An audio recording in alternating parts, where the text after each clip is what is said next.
ঢাকা থেকে রাজশাহী কিংবা রাজশাহী থেকে ঢাকা আকাশপথে সময় লাগে মাত্র ৩৫ থেকে ৪০ মিনিট। কিন্তু এই ৩৫-৪০ মিনিটের যাত্রায় এখন অনেকের কাছে হয়ে উঠেছে হিসাব নিকাশের। টিকিট মিলছে না সহজে, মিললেও গুনতে হচ্ছে বাড়তি টাকা।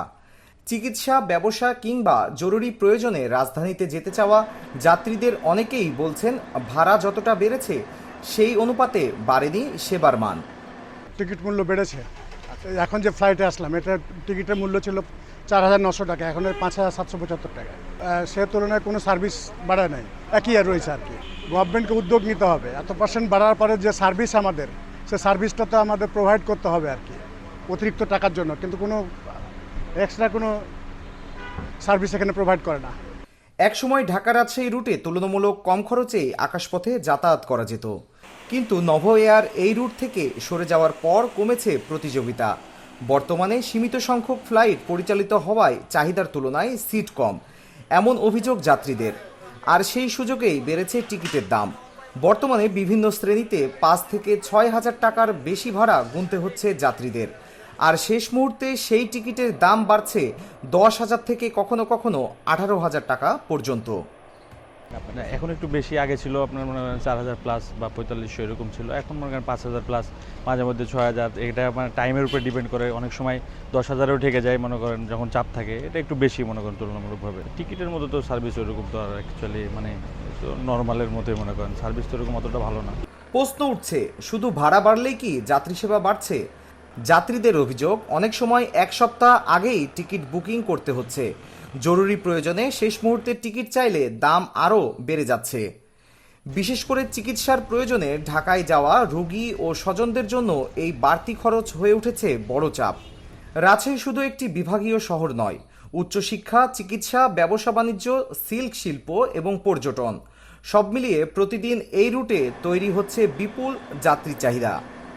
রাজশাহী বিশ্ববিদ্যালয়, পুঠিয়া রাজবাড়ী কিংবা বরেন্দ্র অঞ্চলের পর্যটন কেন্দ্র ঘিরেও রয়েছে বড় সম্ভাবনা।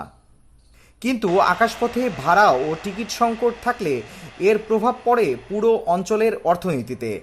অনেকেই বাধ্য হচ্ছেন দীর্ঘ সড়ক ও রেলপথ বেছে নিতে। মাত্র ৩৫-৪০ মিনিটের আকাশপথ, অথচ এই পথ পাড়ি দিতেই এখন যাত্রীদের করতে হচ্ছে বাড়তি পরিকল্পনা, বাড়তি অপেক্ষা, আর সবচেয়ে বড় কথা বাড়তি খরচ। প্রশ্ন হচ্ছে, এই বাড়তি খরচের বিপরীতে যাত্রীরা কি পাচ্ছেন কাঙ্ক্ষিত সেবা? ঢাকা টু যেমন চিটাগং, ঢাকা টু কক্সবাজার বা ঢাকা টু অন্যান্য যে সিলেট, এগুলো হচ্ছে ঢাকা টু রাজশাহীর এয়ার কি মানে বেশি, ভাড়াটা একটু বেশি, সবচেয়ে বেশি এইটাই মনে হয়েছে। তবে আজকে মনে হচ্ছে বেশ গরম, বিমানের ভিতরেও অনেক গরম ছিল। মানে টিকিটের মূল্য বেড়েছে কিন্তু সেরকমভাবে সার্ভিস কিন্তু বাড়ে নাই।